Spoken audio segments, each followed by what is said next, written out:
I'm here at another AMC Screen Unseen showing, meaning I have no idea which advanced screening I'm about to see. Welcome back to Movie Health Community, the internet's #1 source of health warnings at the movies. Tonight's mystery movie is... It Was Boy Kills World. Now, before we talk about whether Boy Kills World is any good, let's talk about if it's safe for photosensitive audiences. The answer is... Not really. I would not call Boy Kills World safe for photosensitive audiences. The biggest offender for strobe effects in this movie is rapid-firing firearms. These light up very dark environments and they do create pretty strong strobe effects. There's some lightning in the opening shot. Then there's a part where one character has a vision after they're knocked out, and this vision has a lot of rapidly changing images lasting about a minute, but among these rapidly changing images there are some strobe effects. This vision lasts about a minute, and there's a very real possibility of missing out on important things if you're not keeping your eyes open during this vision. So for flashing lights, we are giving Boy Kills World a 7 out of 10. The camera moves quite fast in the action scenes of this movie just to follow along with the action. And this includes one long and very disorienting orbiting shot around one character. In terms of mental health, this movie is very bloody. There are innocent people who are executed in this movie, including children. And then there is one emetophobia warning where somebody throws up immediately after witnessing a kill that involves a lot of giant hooks. Now, is Boy Kills World any good? I'm gonna try my best not to oversell this movie because I just saw it and I'm riding a little bit of a high on it.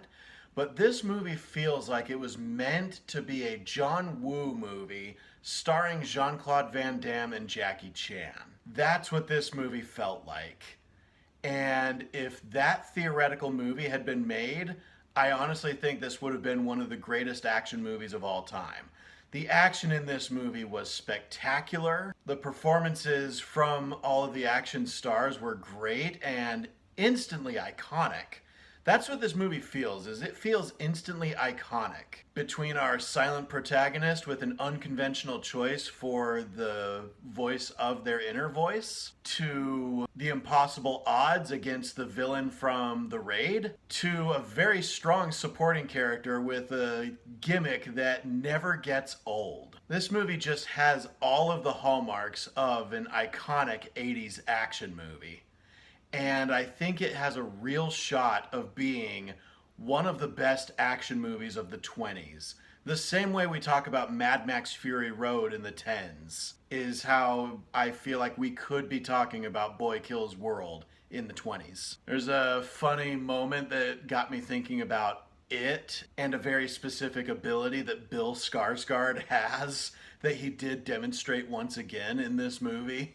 This movie had what I think is the greatest child actor to adult actor transition since Disney's Tarzan. But yeah, the surprising standout in this movie is H. Jon Benjamin as the voice of the protagonist, the inner voice, the film noir storytelling device played by H. Jon Benjamin. If you've never heard the name H. Jon Benjamin, that's one that you'll want to look up and be surprised that the person who did those roles is the one who's doing the voice of the protagonist in this movie. This feels like the movie that Silent Night probably should have been, especially in the embracing of the ridiculous 80s style. And I gotta say, besides the strobe lights, I've got no complaints about this movie.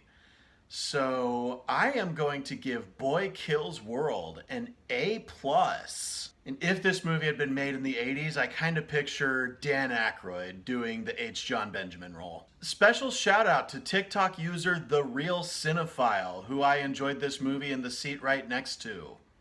Go check out his TikTok. It's a good TikTok channel for movie buffs. Thank you so much to our readers on Tumblr and Facebook, and as always, an extra special thanks to our patrons over on our Patreon page whose names are scrolling on the screen like credits right now. As a reminder, nothing produced by Movie Health Community is medical advice, nor has any of it ever been reviewed by any medical professionals.